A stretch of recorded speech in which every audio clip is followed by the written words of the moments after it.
Clara Michelini y Marcela Morales trabajan en AGESIC, la Agencia de Gobierno Electrónico y la Sociedad de la Información y el Conocimiento en Uruguay. Ellas trabajan en el Laboratorio de Innovación.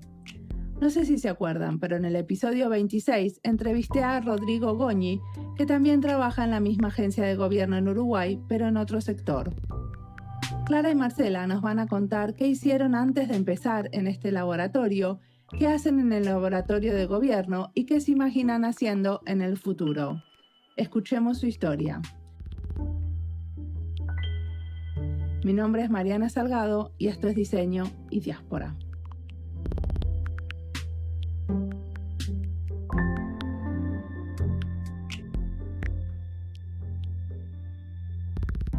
Mi nombre es Clara Michelini, soy uruguaya, me formé en diseño industrial, básicamente porque soy una enamorada de mi profesión, total, porque creo que es eso, que en realidad el diseño es una profesión como totalmente innata al ser humano, siempre estamos en algún punto diseñando, viendo la forma de mejorar las cosas o de lograr dar con las necesidades, solucionar las necesidades que tenemos, y también porque en realidad el diseño para mí en el fondo trata mucho de las personas y cómo interactuamos, entonces también eso es algo que me encantó. Empecé por sociología y después me di cuenta que en realidad lo que quería hacer era diseño y no sociología.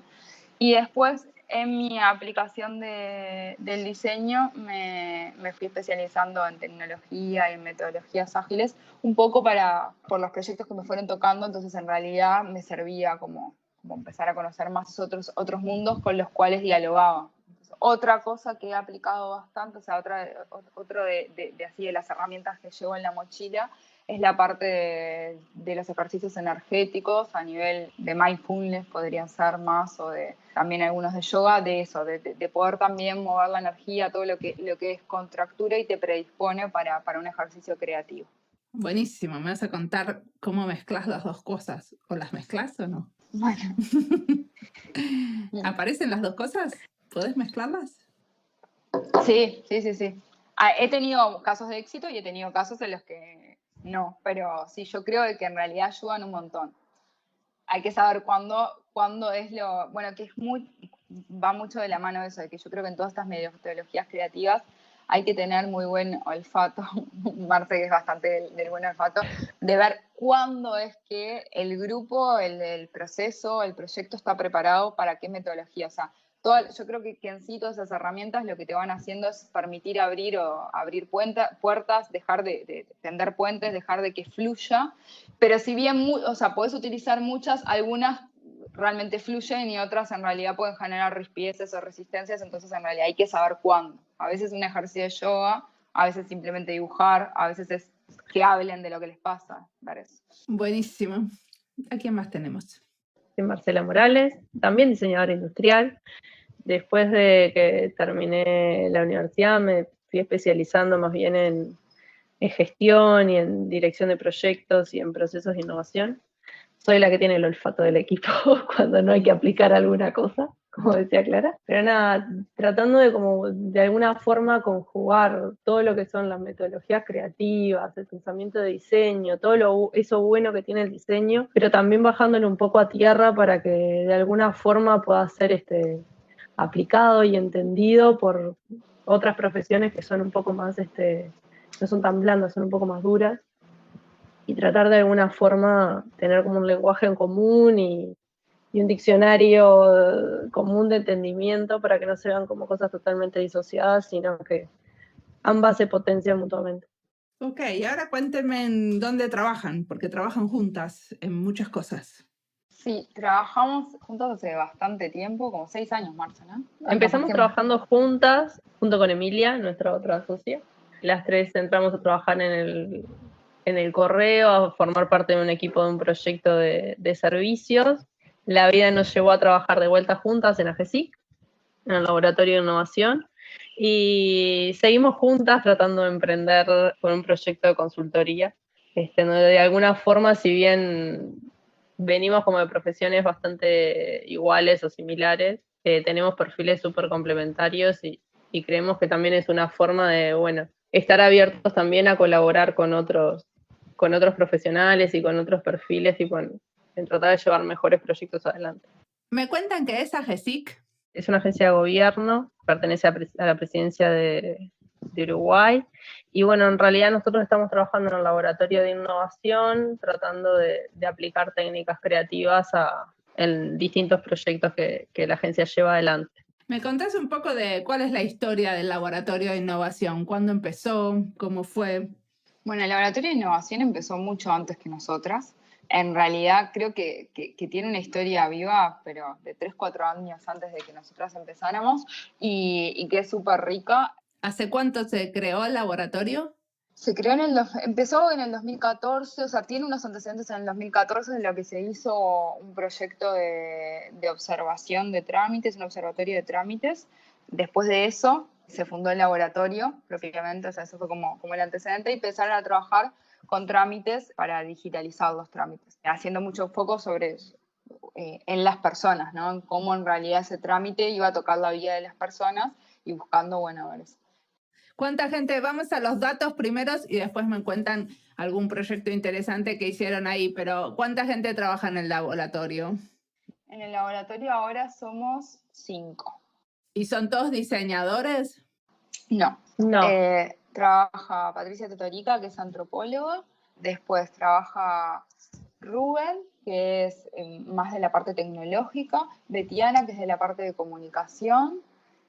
Bueno, Marce, diseñadora, nosotras. Y en realidad también, bueno, Nati, que es de la parte más operativa. ¿Y cómo eligen los proyectos en los que se metan? En un momento primero el laboratorio trabajaba en el rediseño de trámites en la primera época. Después de eso tuvo una época que fue como una meseta, porque dejó de trabajar con los trámites y se tuvo que reinventar para ver qué proyectos empezaba a encarar adentro de la agencia. Y medio en ese momento fue que entramos a trabajar con Clara. Y después tuvo una serie de cambios, tanto de coordinador como adentro de la institución.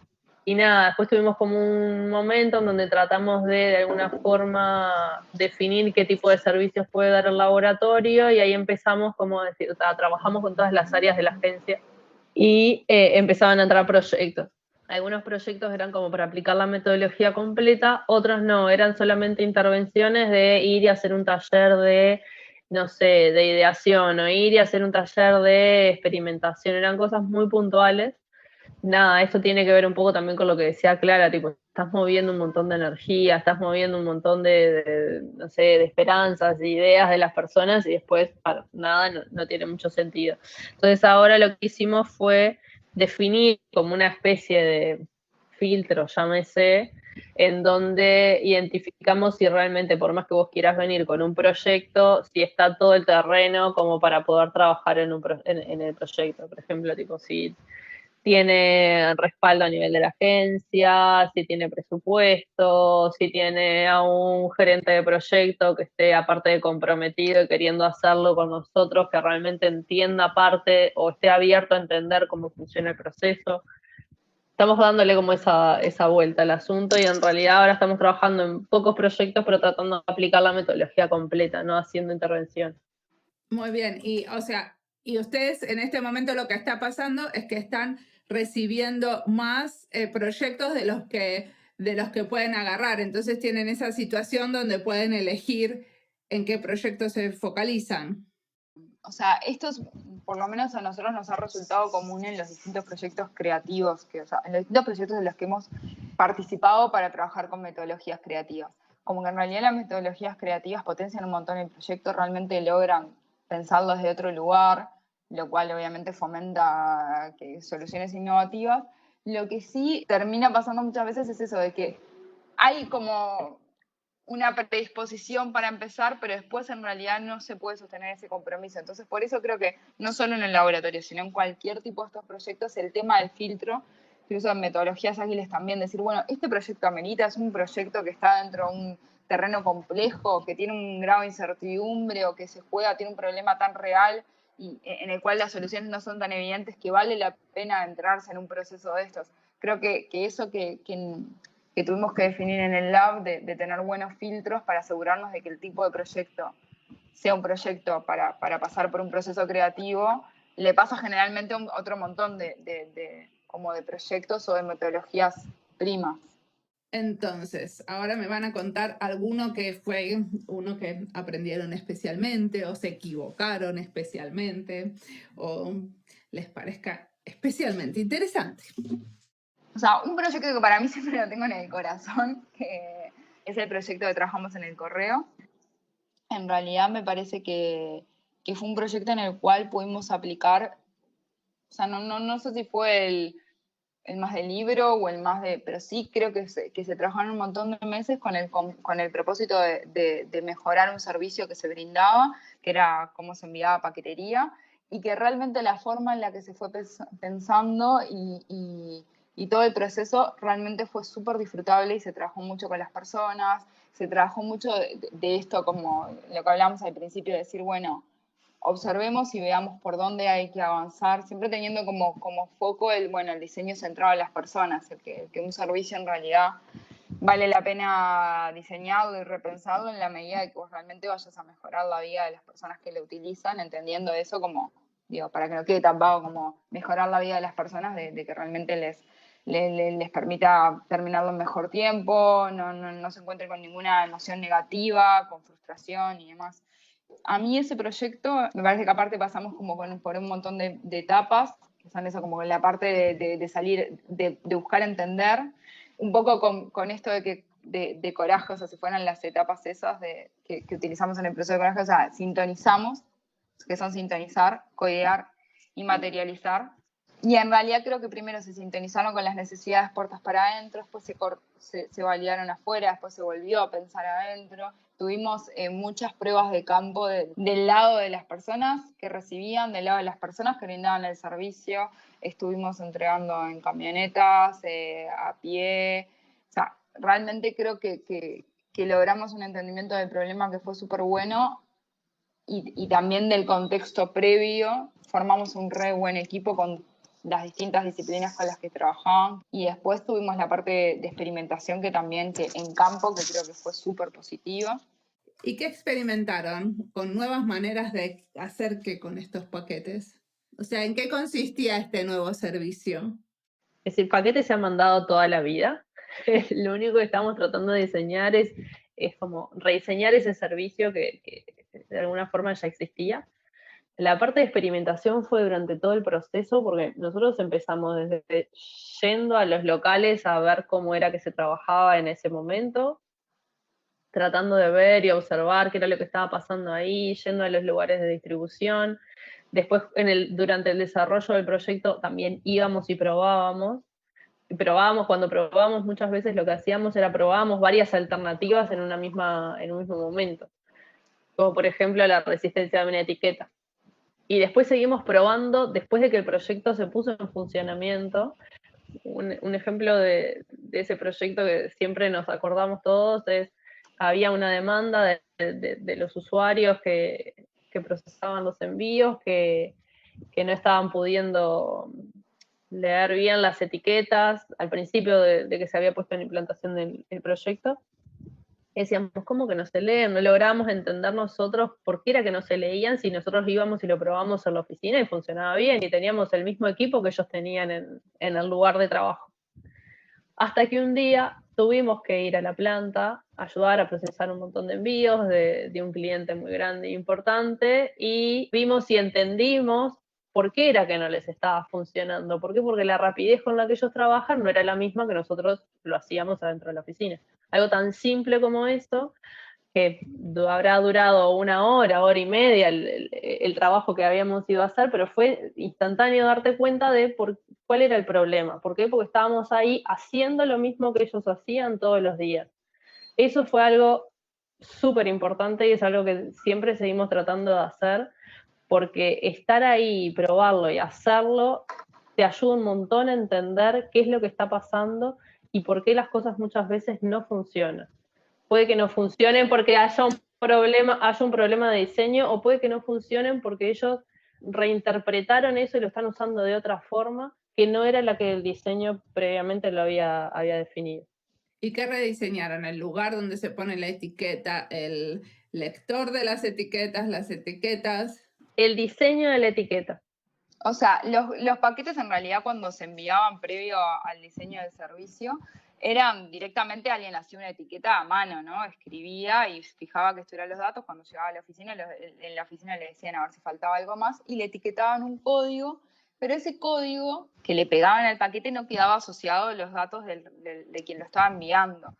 Entonces nosotros con la etiqueta nueva lo que hicimos fue que en realidad vos precargaras todos los datos por el sistema, imprimías la etiqueta en tu casa o la podías imprimir directamente en una oficina de correo cuando hacías la admisión del envío, y lo que tenía era que ya quedaban asociados tus datos al código. Entonces, en realidad vos ya tenías como tu propia, o sea, dentro de la plataforma tenías tu usuario, o sea, tu cuenta tenía todos los paquetes, vos podías ver cómo iban avanzando, si enviabas varios paquetes a una persona se podían asociar, tenías servicios de que pudieras enviar a cobro, o sea, otras funcionalidades que, sobre todo, que fueron, me parece, como la base para también toda la era que vino de e-commerce después, en el cual se iban a necesitar cada vez más esos servicios y que vos tuvieras información sobre el paquete. En realidad, el código tenía que ser bastante grande en la etiqueta, porque lo iba a escanear un sorter, o sea, iba a pasar por una cinta en una planta y tenía que tener determinada distancia. Entonces, es lo que decía Marce, ese código funcionaba bien en oficina manual, pero cumplía con eso. Cuando fuimos a probar esto, nos dimos cuenta que ellos necesitaban un código chiquito porque tenía una velocidad tan rápida de procesar paquetes y estaban tan cerca que distanciar, o sea, llevar para atrás el codo, el hombro, o sea, era un movimiento súper incómodo para poder procesar cantidad de paquetes grandes. Y ahí lo que hicimos fue agregar un código chiquitito al costado, entonces la etiqueta tenía 2 veces el código, lo cual incluso resultó bueno porque a veces uno de los códigos podía romperse o algo, entonces frente a algún paquete que tuviera un caso particular, o sea, tenían buena resistencia las etiquetas, pero tenías como un backup. Y claro, y fue súper bueno porque aparte nos acercó. Cuando hablábamos, bueno, vamos para allá mañana, lo procesamos los paquetes nosotras, y tal, creo que ahí también fue eso, el probarlo fue como que nos acercó también al trabajo con la gente de planta, a entender, y que ese cambio quedó rápido implementado, entonces también realmente ellos empezaron a creer también más en el proyecto, porque muchas veces creo que está esto de el diseño, no sé, como esa cosa de vienen a imponerme un diseño. Entonces creo que cuando vos estás co-creando con quienes lo van a usar, tenés un montón de ventajas. Sí, que aparte que sobre todo se lo puedan apropiar, ¿no? La novedad y puedan estar como más flexibles al cambio que estás proponiendo. Sí, que realmente se sientan parte de la novedad, porque realmente eso que creo que fue fundamental no se nos ocurrió a nosotras, simplemente estuvimos abiertas a poder canalizar lo que estaban necesitando.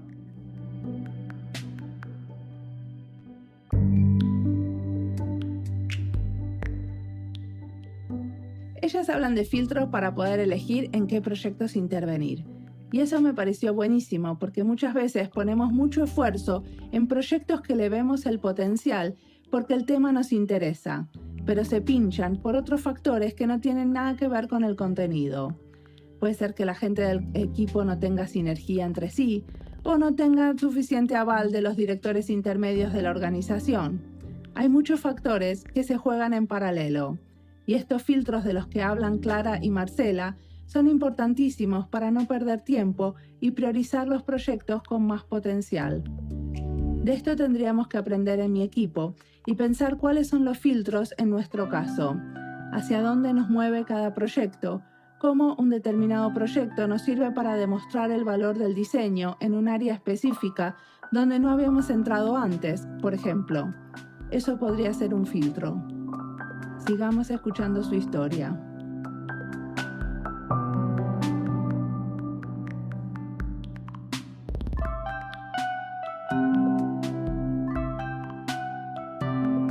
Perfecto. Ahora vayamos a un caso. Me gustaría que me cuenten un caso donde pudiste esto de mezclar un poco del mindfulness con un proceso de diseño. Bueno, en realidad esto lo estamos probando bastante en los talleres que estamos haciendo en Coraje, que es este emprendimiento. ¿Coraje qué es? ¿Una empresa? Sí, en realidad Coraje sí es una sociedad, podría ser, en el cual, o sea, el propósito que tiene es diseñar centrado en las personas para potenciar ideas, proyectos, sistemas. En realidad, o sea, nosotras somos así, creemos totalmente en el que cuando uno se centra en la persona, codiseña con ella, o sea, pasa un proceso, cualquier idea se ve potenciada, porque realmente lo que haces es llevarla a conectar con la necesidad real que hay. Y cuando hay una necesidad real, digo, todo lo demás, o sea, es eso, es como que fluye y lo único que tenés que ir es como enfocándolo, ¿no? Pero una pregunta, a ver, volvamos un poco para atrás. Ustedes tienen una empresa y aparte trabajan para el gobierno. ¿Y en la empresa esta, es una empresa o es un colectivo? ¿Cómo lo llamaban? ¿Una sociedad? Sí, sí, en realidad estamos todavía con la parte legal, no sé qué forma tomará al final. Queríamos separarnos un poco de lo que es la consultoría, porque en realidad creo que si bien tiene algo de consultoría, en sí está más abocada a brindar un servicio y a trabajar más como en el proyecto puntual. Ok, ¿y cómo sale la necesidad de ustedes de, aparte de tener este trabajo como diseñadoras, quieren armar esta sociedad? ¿Por qué? Yo creo que nace de la pasión con la cual vemos que funcionan estas metodologías. O sea, la pasión que le ponemos cuando aplicamos las metodologías, el ver que realmente hacen cambios en los proyectos y el agarrar y decir, bueno, esto en realidad puede ir más allá de simplemente de lo estatal y trabajar también o en conjunto con lo estatal, pero que puede ser como, yo creo que nos dio ganas de ir a más. Eso, creo que de descubrir, por ejemplo, esto que hablábamos del mindfulness. Yo creo que ahí es como que de ir armando, creo que es ir armando nuestro propio proceso. Uno en el diseño, o sea, el pensamiento de diseño diferente, digo, hay distintas metodologías, y creo que era como decir, bueno, hagamos nuestra propia metodología, o sea. Pero uno puede también hacer su propia metodología y trabajar en el sector público, ¿o no? Sí, sí, digo, de hecho la metodología que Sí, a tenemos ver, ¿Qué puertas les abre tener esta sociedad? ¿Qué cosas nuevas pueden hacer que no pueden hacer en el sector público trabajando como in-house designers? hay un tema que es cuando vos trabajás en una institución, podés poner toda tu impronta, podés diseñar tu propio proceso y demás, pero te tenés que adaptar a esa cultura en cierto punto. Tener coraje te permite explorar otras cosas. Sí, también te permite tener o sea, un terreno más amplio, porque nosotros dentro de cualquier institución del Estado que vos trabajes, justamente como dice Marce, tiene un foco. O sea, si vos trabajas en el Ministerio de Salud, estás enfocado a determinado tipo de Y proyecto. sector. Y en el caso desde Coraje, mucho de lo que hacemos justamente no tiene que ver con la parte digital en sí. O sea que les permite salirse de lo digital y también ser más generalistas y no estar enfocadas en un solo tema, que es la digitalización, ¿no? En el caso de AGESIC. Exacto. Sí, sí, en realidad sí, la transformación digital en el caso de AGESIC. En realidad yo lo que creo es eso, que para nosotros el foco está en la persona. Entonces es como, bueno, estamos diseñando para esa persona, para potenciar, pero a partir de y creo que eso está presente obviamente el Estado tiene muy en foco a el trabajar con las personas. Ahora esto ya es eso, es como decir, bueno, no es solo un proyecto de salud, no es solo un proyecto de ganadería, bueno, poder tener distintos horizontes. Perfecto. Y entonces ahora sí, pasamos a algún proyecto que hicieron desde Coraje o desde la institución que ustedes quieran, pero que esté como transicionando esto del mindfulness con el diseño. ¿Puede ser? Lo he probado en todos, en todos los lados en los que he trabajado. En realidad, generalmente los que hago uno es el de tomar un vaso de agua consciente. Una de las cosas que a mí me interesa mucho es decir, bueno, ¿cuándo es que va cada una? Generalmente cuando vamos a hacer ejercicios creativos, el tomar o vamos a pensar o discutir cosas que pueden mover muchas emociones, el tomar un vaso de agua consciente ayuda a pila. Porque en realidad todo lo que es la hidratación, cuando uno se siente deshidratado, muchas veces se siente o sea, instintivamente el cuerpo se siente que está más en modo supervivencia y tenés o sea, es menos propicio que puedas pensar ideas creativas. Entonces el hidratarte te pone en una zona de seguridad, sentís como que estás más tranquilo te conecta también con, bueno, con los sentidos, con la pausa, con estar conscientemente pensando solo en eso, en el tomar el agua, en la respiración. Y entonces ya eso es como que hay un montón de cosas que quedan como, o sea, como que abre una pequeña ventana y ya entras con otra predisposición en el ejercicio que vas a realizar.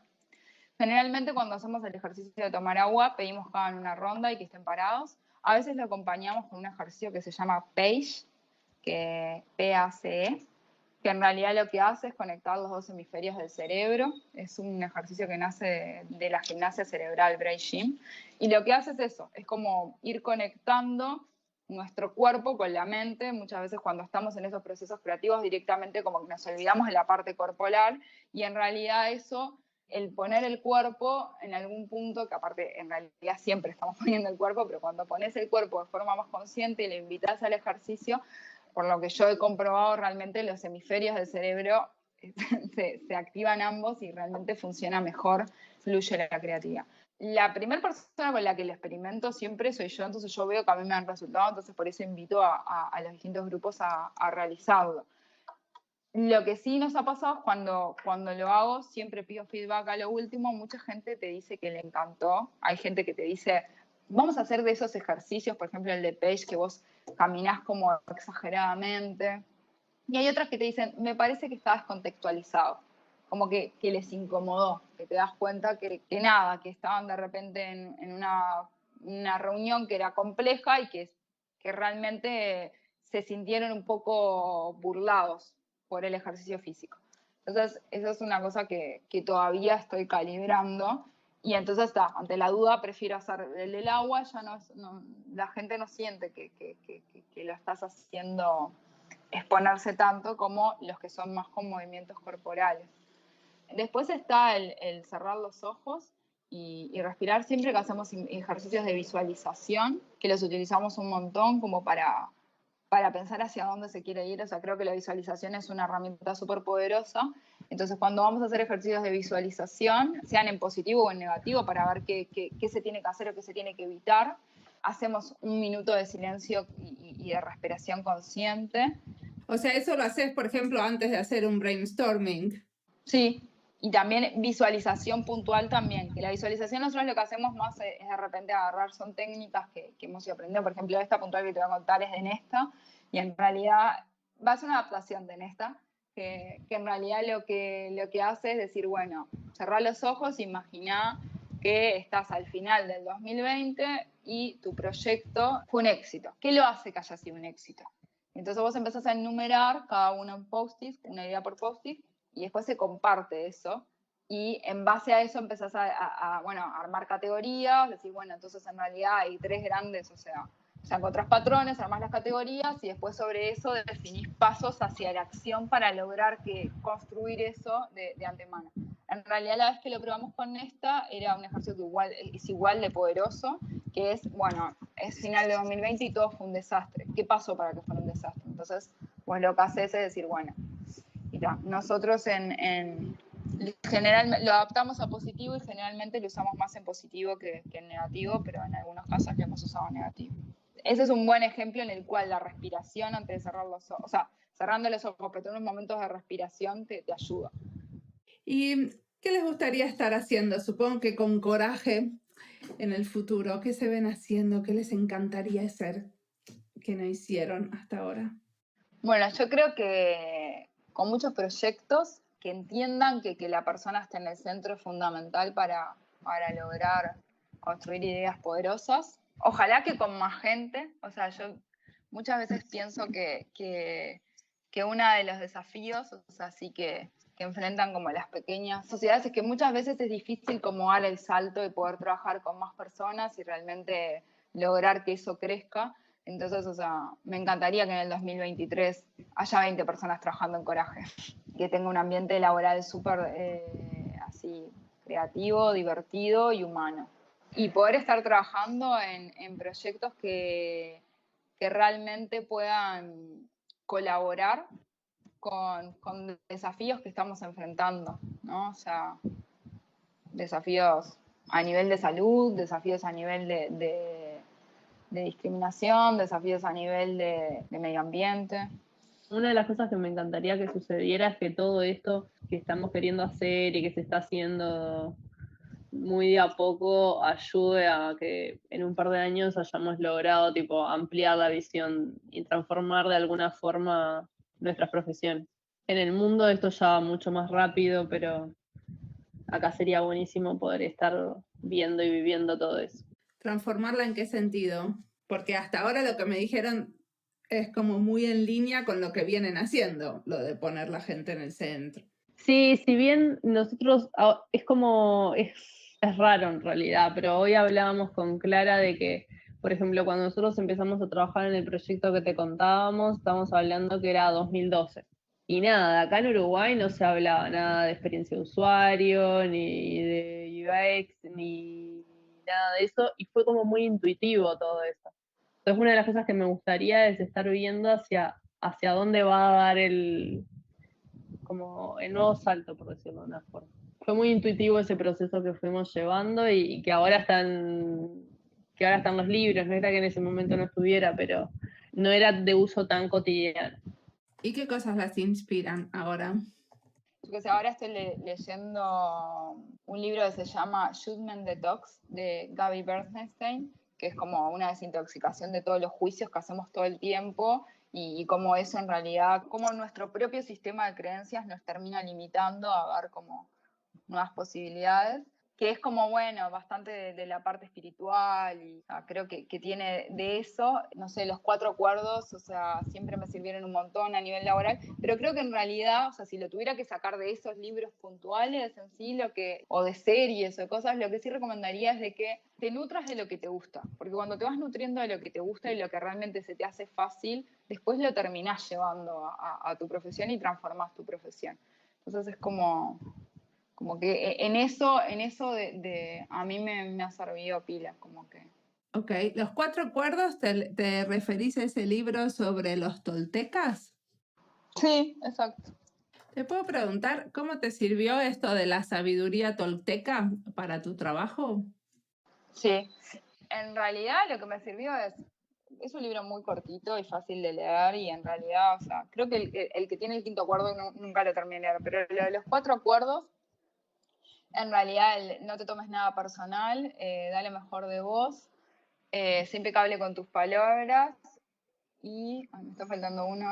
Nada, suposiciones. En realidad, lo que me ha servido es que muchas veces en lo laboral, cuando uno empieza a hacerse, me ha servido en lo personal y en lo laboral, ¿no? Pero cuando uno empieza a hacerse como un montón de esas historias, de decir, bueno, no te tomes nada personal, es reconocer que el otro también viene con su historia, que hay un montón de otras cosas que pueden no tener que ver contigo, que le pueden estar pasando, que pueden no tener que ver con el proyecto y le pueden estar pasando, y como, bueno, dar lugar a que eso está ahí.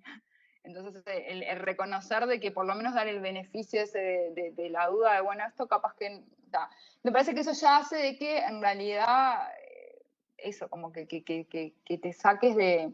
Que sobre todo en los grupos de discusión, cuando algo incluso muchas veces encuadramos con estos acuerdos, las instancias de trabajo, porque cuando vos ya te lo tomaste como algo que te dijo, te lo empezaste a tomar personal, ya ahí te bloqueaste, no está fluyendo la energía creativa, es como. Después, el no suponer es transformar las suposiciones en preguntas. Es cuando yo creo que una de las grandes amenazas en los proyectos es avanzar suponiendo. No digo que no sea una herramienta el agarrar y decir, bueno, me imagino que esto va a ir de esta forma o lo que sea, pero esa suposición rápidamente para mí se tiene que ir a comprobar a campo, porque si no, en realidad puedes terminar haciendo una bola de nieve. Entonces, el no suponer, el agarrar y decir, bueno, supongo que esto, por ejemplo, una cosa que nos pasaba en este proyecto que te comentábamos del correo era que suponíamos de que los conductores que tenían más edad, digo conductores porque no había conductoras, pero las personas de mayor edad no iban a querer usar el POS porque iban a ser reacios a la tecnología. Y bueno, en realidad era una suposición que la tomamos en el proyecto y que cuando salimos a campo en realidad fue como cerca de las primeras llegadas del WhatsApp y ya. Entonces, en realidad había un salto que habían hecho personas que eran reacias a la tecnología que en realidad encontraron un beneficio en poder usar el celular. Entonces el post decía, nada, esto es como el celular, ¿entendés? Entonces, es eso, es como, bueno, en vez de decir, no lo van a querer usar porque no están adaptados, es decir, ¿lo querrán usar? Entonces, esa pregunta, o sea, la pregunta te abre puertas. Entonces, en realidad, para mí, el no suponer y transformar eso en una pregunta me parece súper valioso. Después, el ser impecable con tus palabras, es el eso, uno crea con cada palabra. Entonces, si vos decís, esto en realidad tiene que verse lindo, es diferente a que tiene que verse amigable, es diferente a que tiene que transmitir. Entonces, el elegir las palabras, ese ejercicio, creo que es súper poderoso porque en realidad está justamente sintonizando con lo que se quiere crear. Y haz siempre lo máximo que puedas. Y eso me parece que también, nosotros en los tiempos actuales lo usamos mucho con, bueno, si doy lo máximo, tengamos media hora de atención plena. Entonces es como tratar realmente de no estar evadiéndonos, no estar, hay cosas que pueden ser importantes, pero bueno, si voy a estar acá, tratar de estar acá y tratar de estar con mi mejor versión, o decir, realmente hoy no puedo dejar el celular, voy a estar acá en un 20%, pero eso, bueno, y mi 20% lo va a tener todo, pero de antemano decir, bueno, ¿qué es lo mejor que puedo dar ahora y comprometerme con eso mejor que puedo dar? Entonces también eso me parece que hace que la diferencia. Es mi interpretación de los 4 acuerdos, ¿no? Capaz que revisamos el libro y decían otras cosas, pero bueno, yo ha sido mi bajada. Bueno, pero lo importante de los libros también es apropiárselos y interpretarlos, ¿no? Para eso hace que nos sirvan. Totalmente de acuerdo. Buenísimo, muchísimas gracias, chicas.